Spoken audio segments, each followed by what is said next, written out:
उत्तराखंड में चुनाव की तारीखों के ऐलान के साथ ही अब बारी उम्मीदवारों की है, यानी उम्मीदवार कौन होगा इसको लेकर सस्पेंस बढ़ रहा है। इस बीच हरीश रावत के भी चुनाव लड़ने को लेकर तरह तरह के कयास लगाए जा रहे हैं। हरीश रावत चुनाव मैदान में खुद उतरेंगे या नहीं उतरेंगे, या वो सिर्फ पार्टी को चुनाव लड़वाएंगे, इसे लेकर अलग अलग तरीके की राय आ रही है। लेकिन सवाल ये है कि इस दौर में जबकि अब ये चुनाव को लेकर उल्टी गिनती शुरू हो चुकी है, तो हरीश रावत की भूमिका किस तरीके की होगी? वो कहीं से उम्मीदवार बनेंगे या सिर्फ पार्टी के उम्मीदवारों के पीछे खड़े होकर उनके लिए प्रचार करेंगे? इस बात पर सियासी गलियारों में अटकलों का दौर चल रहा है। लेकिन सूत्रों के मुताबिक हरीश रावत भी चुनाव लड़ने की तैयारी कर रहे हैं, यानी कि हरीश रावत खुद भी चुनाव मैदान में उतरेंगे। इसके पीछे कई वजहें बताई जा रही हैं। एक तो जो 2017 में वो दो सीट से हार गए थे, तो उस कलंक को धोना चाहते हैं 2022 का विधानसभा चुनाव जीतकर। लेकिन उसके अलावा भी कई और वजह हैं। और अब अगर हरीश रावत चुनाव लड़ते हैं तो वो सीट कौन सी होगी, इसको लेकर भी सियासी गहमा गहमी बढ़ गई है। लेकिन इन तमाम कयासों और अटकलों के बीच हरीश रावत का निशाना सीधे बीजेपी पर है।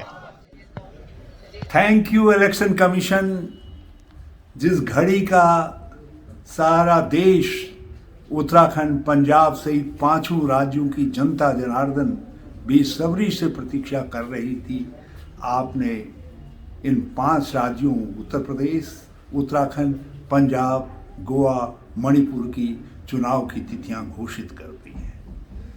लोग इस उम्मीद में थे कि जल्दी से जल्दी चुनाव की तिथियां घोषित हों ताकि भाजपा को उनके कुशासन के लिए दंड दिया जा सके, उनके लोकतंत्र विरोधी रवैये के लिए दंडित किया जा सके।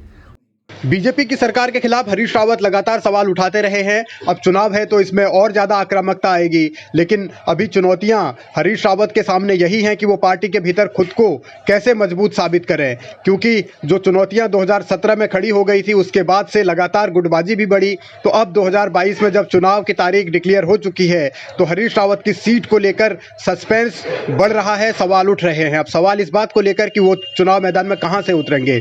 हालांकि हरीश रावत ये कहते रहे हैं कि वो चुनाव लड़ना नहीं लड़वाना चाहते हैं, लेकिन वो ये भी कहते हैं कि आलाकमान अगर निर्देश देगा तो वो मैदान में जरूर उतरेंगे। इसीलिए वो कोशिश ये कर रहे हैं कि कोई सुरक्षित सीट, कोई महफूज सीट तलाशी जाए जहां से मैदान में वो उतर सके, क्योंकि हरीश रावत के खिलाफ बीजेपी भी लगातार लामबंद है। केंद्र के नेता हो या राज्य के, हर कोई हरीश रावत को ही टारगेट कर रहा है। हरीश रावत की जो खामियां रही हैं 2014 से 17 तक के दरमियान बतौर मुख्यमंत्री, उनको उजागर कर रहे हैं। इसीलिए वार पलटवार की राजनीति लगातार हावी है। बेरोजगारी निरंतर बढ़ती जा रही है, भ्रष्टाचार शिष्टाचार बन गया है, खनन इस सरकार की नियति बन गई है, नदियां, नाले, गाड़, गधेरे सब खोद डाले। कोरोना काल में लोगों को मरने के लिए छोड़ दिया। शिक्षा और स्वास्थ्य जैसी आवश्यक व्यवस्थाएं चरमरा गई हैं। लोग भाजपा से सवाल करने और भाजपा को इसके लिए दंडित करने के लिए उत्सुकता से इंतजार कर रहे थे। आप वो घड़ी आ गई। कांग्रेस जन आपका बहुत धन्यवाद करते हैं और जनता जनार्दन को बधाई देना चाहते हैं और उनसे आग्रह करना चाहते हैं कि जिस समय की आप प्रतीक्षा कर रहे थे भाजपा से कुशासन की मुक्ति की, अब उसकी बेला आ चुकी है।